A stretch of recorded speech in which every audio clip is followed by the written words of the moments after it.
I'm Dr. Robert Williams, a graduate of Bethune-Cookman College, class of 1963.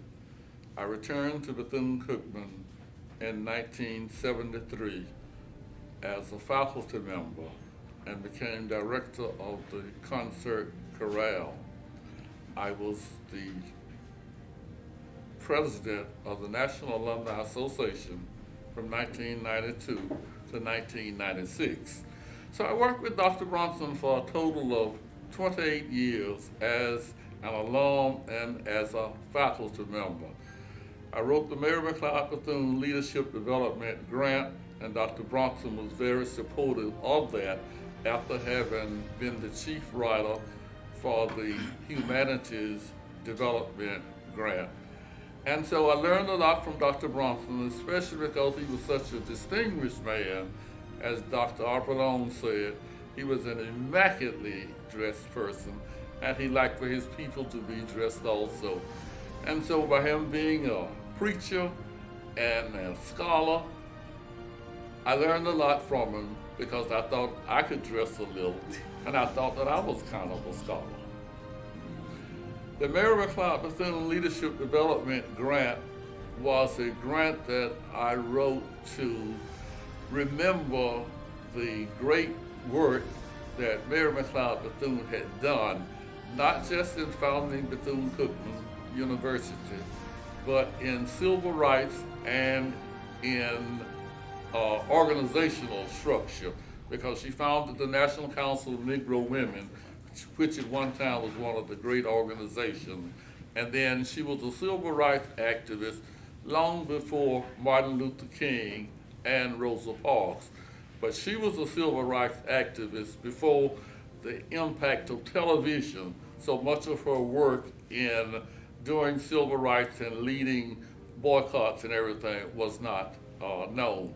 And so this grant teaches students, researchers, and scholars the leadership strategies of Dr. Bethune.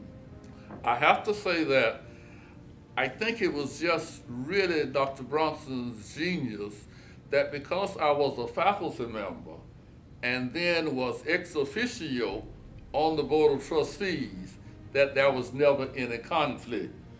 And when we had trustee board meeting, if there was anything that Dr. Bronson thought that I would be sensitive to during the meeting, he would say, if you want to excuse yourself, you can, and you can come back after lunch or after this committee meeting, just to make sure that there was no conflict.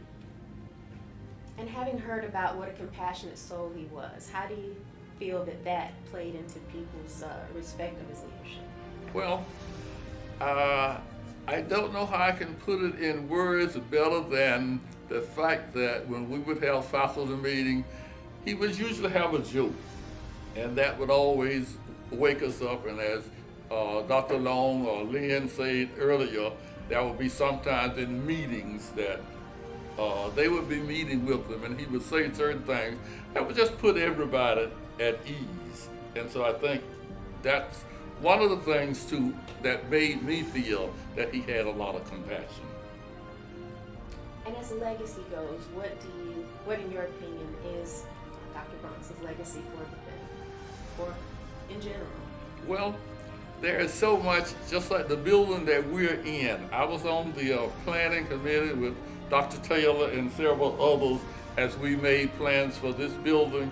And Dr. Bronson certainly wanted it to be a building that was very useful to the students so that they could have facilities to do all of the things that they were being trained in their classrooms to do, and that it also would be a place for the community, because he insisted, along with the objection from other people, that we have a dining room in this place so that there could be plenty of eating. And we laughed about that quite a lot.